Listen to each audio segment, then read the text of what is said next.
cela ne va pas se produire ainsi.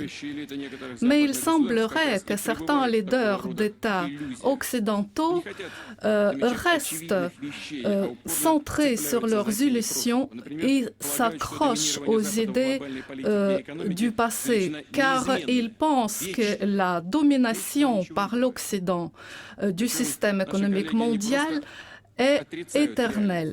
Non, ils nient simplement la réalité. Ils essayent de contredire le courant de l'histoire en restant dans leurs propres illusions, en restant dans l'illusion d'État de ce qu'on appelle le milliard d'or. Et regardent le reste du monde comme leur colonie. Et les habitants de ces pays sont considérés par eux comme des hommes, disons, de deuxième catégorie.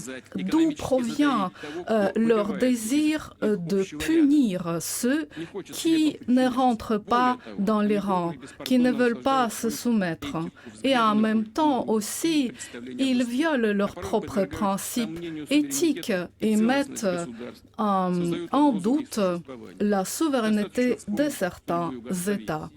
Par exemple, la Yougoslavie, la Syrie, la Libye, l'Irak, pour n'en nommer que quelques-uns.